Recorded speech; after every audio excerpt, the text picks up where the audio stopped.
Et bonjour à tous, on se retrouve pour une nouvelle vidéo sur Leonardo AI, toujours sur l'éditeur de Canvas. Et je continue mes expérimentations et on va essayer de reproduire cette image-là.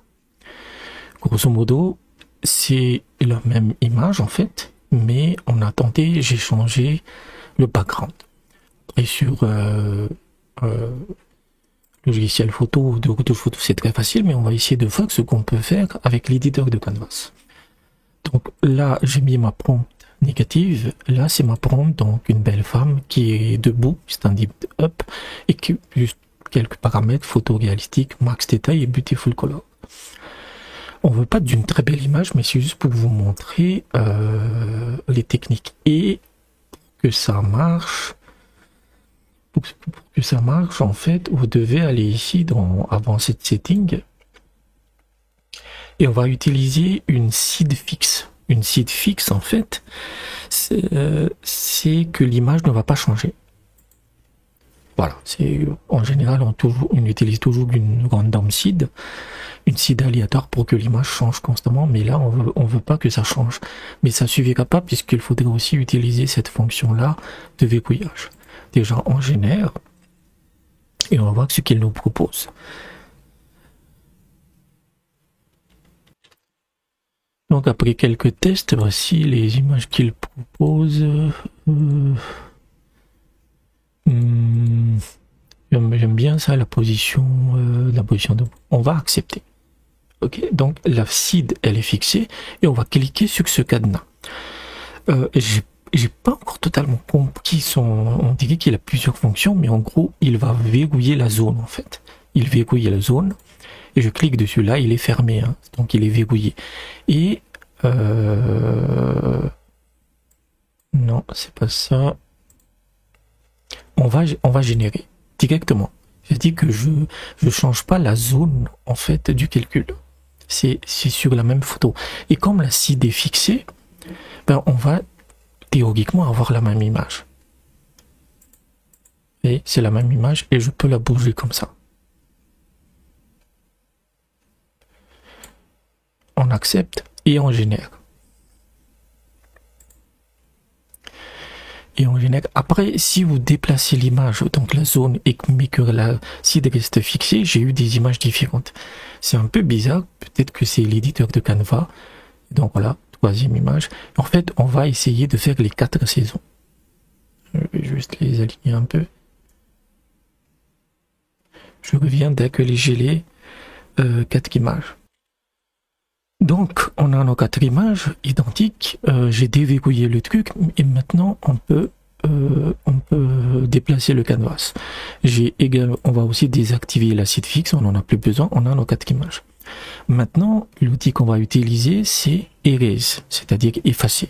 C'est-à-dire qu'on va effacer en fait tout le background et appliquer un environnement de saison. Vous pouvez utiliser InPainting.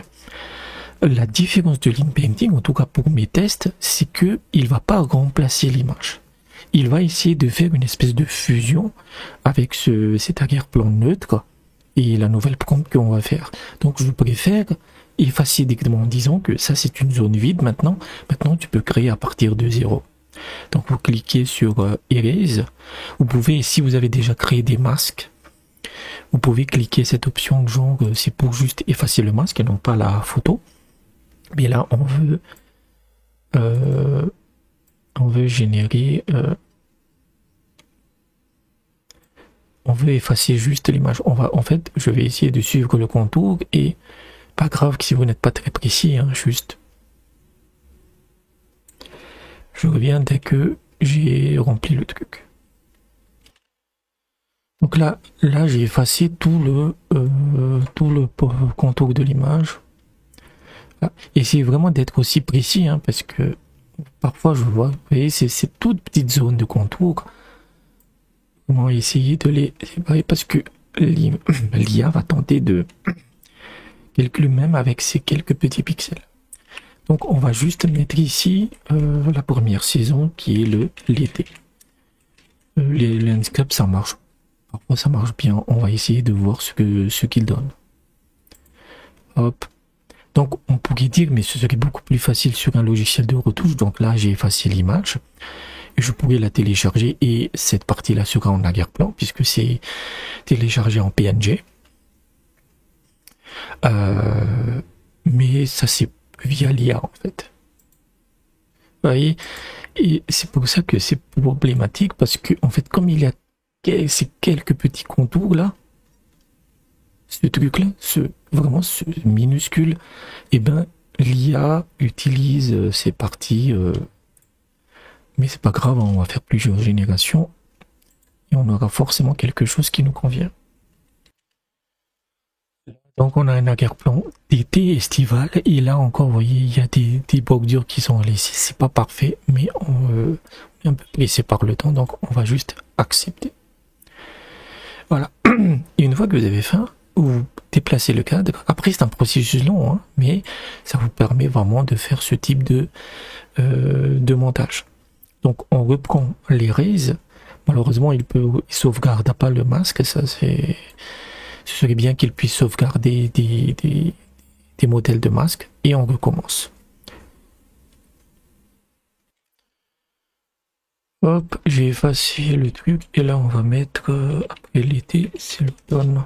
Et là, j'ai vraiment essayé de tout couvrir. Même, j'ai effacé un peu de contour de la forme. Et on va voir ce que ça donne.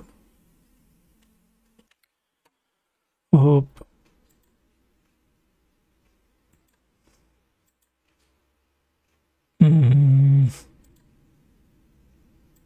C'est déjà mieux puisque j'ai vraiment supprimé la contour et malgré en fait le masque que j'avais fait, il a vraiment dépassé en fait.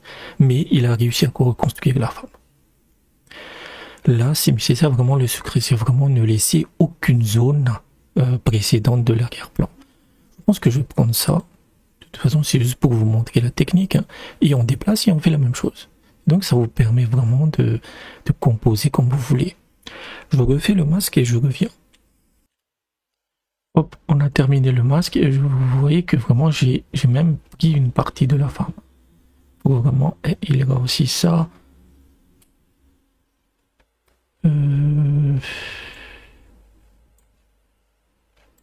Vraiment, je veux rien laisser en fait. Hop, hop. Est-ce que ça a bien couvert? Winter Landscape et en général. Donc, je vous répète, hein, l'imp-painting, en fait, ça peut marcher comme je l'ai fait là dans la dernière vidéo. Vous avez une personne et vous voulez la remplacer par une autre personne. Et tac, winter, je vais quand même ajouter du snow.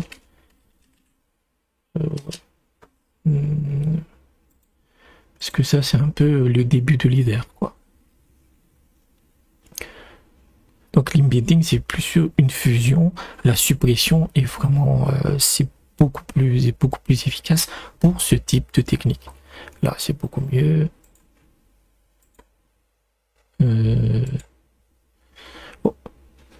Ouais, c'est un peu du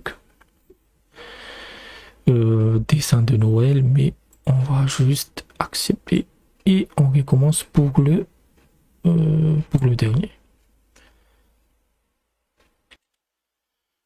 Je termine le masque. C'est surtout le masque qui est le plus long parce qu'il faut tout couvrir et on va faire spring. Dernière saison. On supprime aussi l'année, j'en ai plus besoin. Hop. Donc voilà, l'éditeur de Canva, ça s'inspire d'Invokai, j'en ai déjà parlé. Invokai pourrait être beaucoup plus puissant. Beaucoup plus puissant en fait, parce que vous pourriez vraiment jouer sur les différences de résolution. On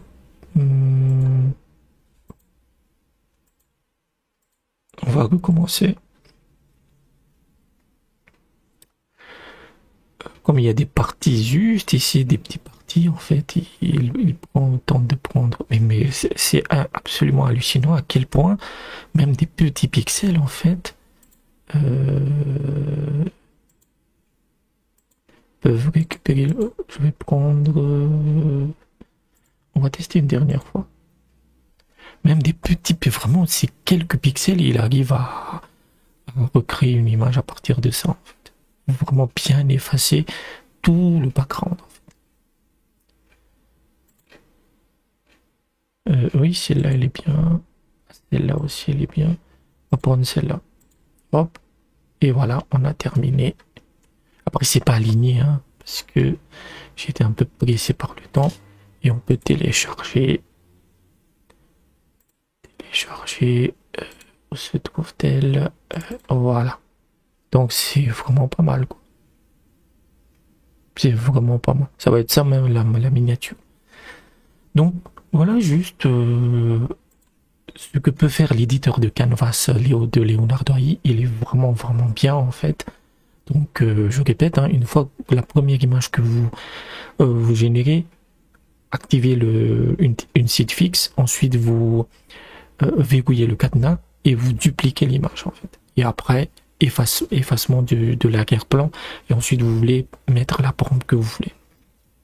Donc j'espère que cette vidéo vous a plu. N'hésitez pas à laisser un pouce bleu, n'hésitez pas à vous abonner, c'est important pour la chaîne, et je vous dis peut-être à bientôt.